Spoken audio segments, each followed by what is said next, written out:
Hello বন্ধুরা, good evening. এখন time হচ্ছে 4:45। তো যাই হোক, কেমন আছো তোমরা? আশা করছি সকলেই খুব ভালো আছো। আমরাও সকলে খুব ভালো আছি। তো আজকে আমরা বেরিয়ে পড়েছি সবাই মিলে একটু আনন্দ করতে। আসলে এক ঘরে থাকতে থাকতে সবাই ক্লান্ত হয়ে পড়েছি, তাই একটু শান্তির খোঁজে বলতে পারে একটু আনন্দ করতে যাচ্ছি সবাই মিলে। তো যাই হোক, বসে পড়েছি টোটোতে। আর টোটো বলতে দুটো টোটো করা হয়েছে, কারণ অনেকজন মেম্বার আমাদের ফ্যামিলিতে, সেই কারণে। আর আমরা বসেছি ননদ বৌদিরা মিলে, আর এক টোটোতে বসেছে মায়েরা। আমিও বসে পড়লাম টোটোতে। আর আমার ডান পাশে রয়েছে আমার ননদ, আর বাঁ পাশে রয়েছে আমার বৌদি, আর সামনে আছে আমাদের কিউট একটা বাচ্চা মেয়ে টুবলি। টুবলির সাথে কথা বলছিলাম, বৌদিদের সাথে কথা বলছি। বৌদি বলেছে কোনো ইমপ্রেশন দাও, তো বৌদিরা যে ইমপ্রেশন দিচ্ছে তোমরা দেখতেই পাচ্ছ। আর দেখো সামনে যাওয়ার কথা বললাম, টুবলি ওর সামনে বসে আছে।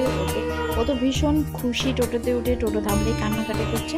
আর এই হচ্ছে আমার ছোটো বৌদি, এই যে হাই করছে, তোমরা একটু হাই করে দাও। সামনে বসে আছে, আর সামনে বসে আছে আমার বড় বৌদির ছেলে।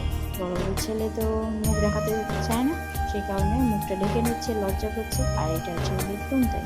যাই হোক, আমরা প্রায় চলে এসেছি আমাদের ডেস্টিনেশন কালিয়াগঞ্জের। আমাদের প্রিয় শহর বলতে পারো, কালিয়াগঞ্জের রশিদপুর গ্রামের একটা মাঠে, বিশাল বড় মাঠ এলাকা জুড়ে রয়েছে এই মন্দিরটা। এটা হচ্ছে কালীকুণ্ডী ধাম। আমরা পৌঁছে গিয়েছি প্রায়। যেহেতু বৃষ্টি পড়ছে, প্রচুর কাদা রাস্তার মধ্যে।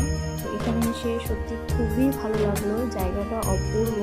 ফাঁকা জায়গার মধ্যে এরকম মন্দির সত্যি ভাবা যায় না। তাই যে চারপাশটা তোমাদের সাথে শেয়ার করছি। চারপাশটা দেখতে এত সুন্দর লাগছিল, এখানে না আসলে জানতেই পারতাম না যে এত সুন্দর একটা মন্দির রয়েছে। এখানে সবাই দেখে অবাক হয়ে যায়, বিশেষ করে মা কাকিমারা তো অবাকই হয়ে গেছে। তো কেমন লাগলো অবশ্যই জানাবে। টাটা।